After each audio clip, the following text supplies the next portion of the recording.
that are on TV now? Okay, that is a point. Just wanted to make sure you weren't playing a cool song, and that was like an intro, like a DJ Khaled song. Okay, so, you know, my kids will go back and forth. They don't necessarily like, I don't need to possibly drive. Well, I think there's some things that you can't. It's hard. It's a great question. It's a little bit difficult. I think you can compare by understanding that to be a little bit conservative on what you're doing growing. It's not to say that you don't grow, but just make sure that when you go out there and you're looking at all your measurables, that you're a little bit conservative, that you can withstand the rainy day, the disaster that might hit. It doesn't necessarily mean that you can or that you're wrong, that it happened and you failed. It doesn't mean that at all. But it just means that you're thinking about it just in case. I still think about it all the time, and we're in a much better spot than we were back in 2008. Still think about it. So it's always this kind of level of conservatism that goes along with it. And then I go back to don't forget about number one. Put your energy into it, trust yourself, and you will figure it out. I truly believe that you'll just figure it out if you want to. Landlord that you can negotiate certain things with, try to do that. Ask them to build your bathroom. Ask them to paint your walls. Ask them to, you know, if they've got a contract. She's a really good person that works really, really hard. She's very coachable. But one thing that I've learned about Felicia is that she really, really is great at building relationships. And that's such a key skill to have when you're wanting to get on channels like this, and not just get on channels like that, but stay in that, because she used that relationship skill with the people in charge of bringing her on board. They know her, she knows them. And so I'm gonna have her come up. She's gonna share step-by-step strategies on how you can do it, so that by the time you guys are done, you guys can do it too. Romero.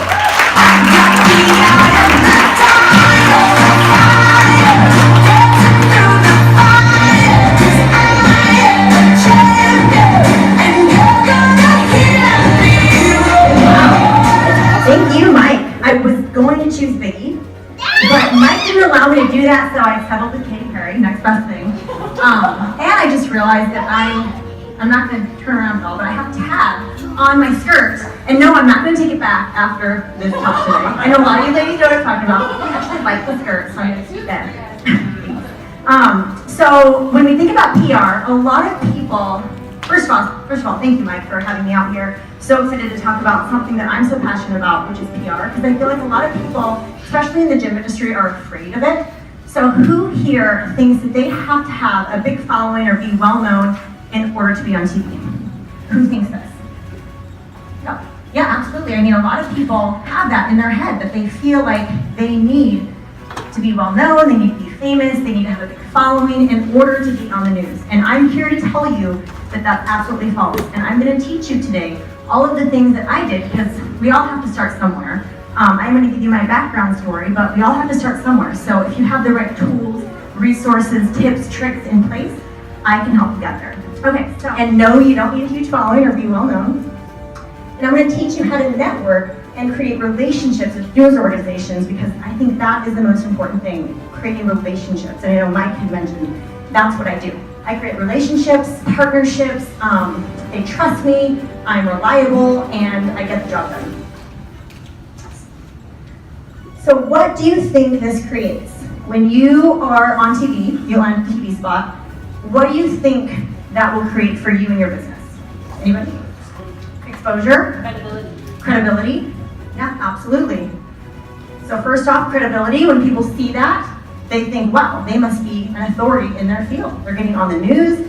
They want to, they're going to be seen well. They're going to be seen all over the local news. They're going to be well known. They're authority in their field. And thirdly, ads for social media. Now, we don't want to just get on TV to get on TV, even though it's fun. It's fun to go on. It's fun to have the exposure. People recognize you, whatever. You want to be able to actually create revenue from this as well, because we don't want to just be on TV.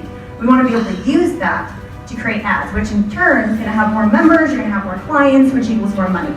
It's really interesting. I traveled with Mike quite a bit to different conferences and things like that, and last year we went to a conference with Mark Lack and Billy Jean spoke, and it was really neat because he's all about marketing, and he took a guy that was really struggling in his business. I mean, he wasn't really sending out many members, and he was going to do a marketing campaign for him. He happened to be on TV once.